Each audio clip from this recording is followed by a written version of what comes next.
हर साल दीपावली से 2 दिन पहले धनतेरस मनाया जाता है, जो न केवल समृद्धि का प्रतीक है बल्कि स्वास्थ्य और दीर्घायु की कामना से जुड़ा हुआ पर्व भी है।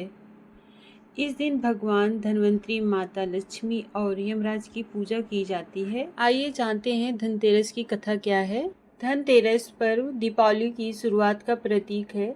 शास्त्रों के अनुसार जब समुद्र मंथन हुआ तो भगवान धन्वंतरी अमृत कलश लेकर प्रकट हुए।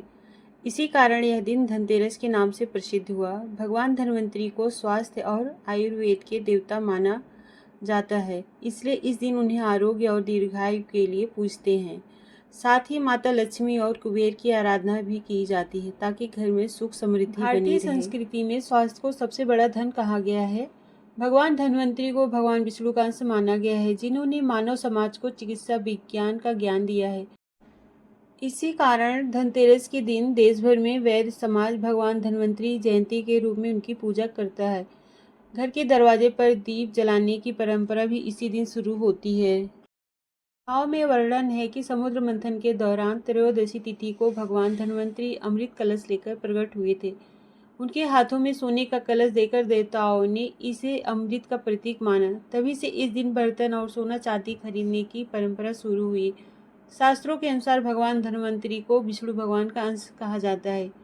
धन्वंतरी ने संसार में चिकित्सा विज्ञान का प्रचार और प्रसार किया, इसलिए इन्हें आरोग्य का देवता भी कहा जाता है। कहा जाता है कि भगवान धन्वंतरी के प्रकट होने के 2 दिन बाद माता लक्ष्मी समुद्र से निकली और उस दिन दीपावली का पर्व मनाया गया। इस प्रकार धनतेरस से दीपोत्सव की शुरुआत होती है। एक बार यमराज ने अपने दूतों से पूछा कि क्या कभी मनुष्य को प्राण लेते समय उन्हें दया आई है। एक यमदूत ने बताया कि एक बार ऐसा हुआ जब एक नवविवाहिता अपने पति की मृत्यु पर विलाप कर रही थी, तब उसका हृदय द्रवित हो गया था। कथा के अनुसार एक दिन हंस नामक राजा शिकार पर गया था और रास्ते में भटक गया था। भटकते भटकते दूसरे राज्य में चला गया। वहाँ के शासक ने हेमा ने पड़ोसी राजा का आदर सत्कार किया। उसी दिन राजा की पत्नी ने एक पुत्र को जन्म भी दिया। ज्योतिषियों ने बताया कि अगर इस बालक का विवाह होता है तो वह विवाह के 4 दिन बाद ही मर जाएगा। तब राजा ने अपने बेटे को यमुना तट पर एक गुफा में रखने का फैसला लिया, ताकि वहां स्त्रियों की परछाई भी उस पर न पड़ सके। लेकिन ऐसा नहीं हो सका। संयोगवश राजा हंस की बेटी वहां चली गई।